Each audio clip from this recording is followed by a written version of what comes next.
Tonight, the White House confirmed plans to honor the 39th President of the United States, Jimmy Carter. He died Sunday at the age of 100, and an official state funeral will be held on January 9th. Starting Saturday, Carter will lie in repose at the Carter Presidential Center in Georgia. On Tuesday, January 7th, he's going to be taken to Washington, D.C. to lie in state at the rotunda of the U.S. Capitol, where mourners may pay their respects. He will be laid to rest in a private burial on his family's property in his hometown of Plains, Georgia. He will be lying right next to his wife of 77 years, Rosalynn.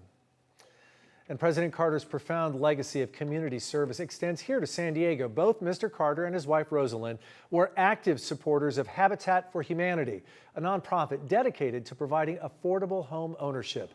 CBS 8's Richard Allen is here with more on the impact that Carter had in San Diego and all throughout the world. He touched so many people. That's right, a global impact that we can see right here in San Diego, Carlo. In fact, President Carter and his wife Rosalynn worked with Habitat for Humanity for decades, beginning back in the 1980s. Now, 6 years before his death, President Carter was interviewed about his work with the global nonprofit and why it meant so much to him.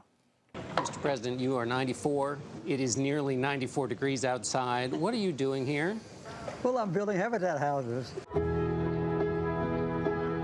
Work that helped in large part to define Jimmy Carter's post-presidency. For decades, Mr. and Mrs. Carter worked with more than 100,000 Habitat for Humanity volunteers in 14 countries to help build and renovate more than 4,300 homes, some of them right here in San Diego. I really exemplified that notion that you can make a difference in your community.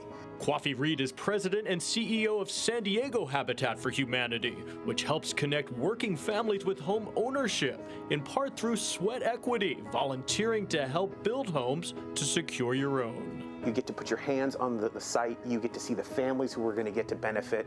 That kind of barn-raising energy that kind of gives you those tingles, it's real and it's on those sites.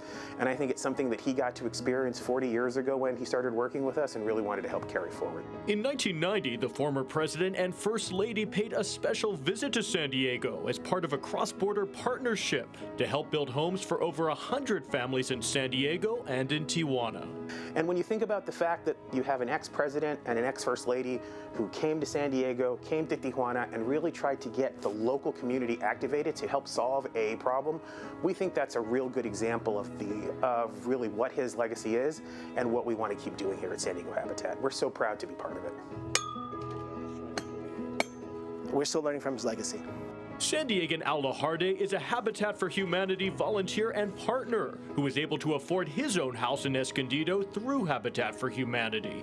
He and his young family moved into their home back in 2015, a special moment captured by CBS 8. And then in 2018, through his work with Habitat, Al was able to meet President Carter in person at Mr. Carter's boyhood home in Plains, Georgia. He was like an everyday man. He was just in jeans and a button-up shirt like me.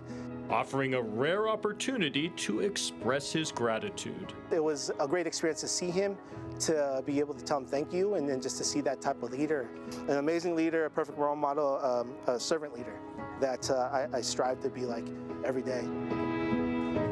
And that legacy lives on in so many ways, including with Al Laharde, who's been so inspired by President Carter's mission to give back. He is now working as a homeless advocate, helping San Diegans experiencing homelessness secure shelter and hopefully a home of their own. And that generosity, that spirit he had, a lot of that came out of his faith. He was Absolutely, a person of great yes. faith, He always and talked he about lived his Christian faith. Yes, yeah, that was a huge part of it. It was his guiding principle. Taught Sunday school every day for decades. I was fortunate enough to meet him about 9 years ago, sideline of a Chargers game, Chargers against Falcons in Georgia.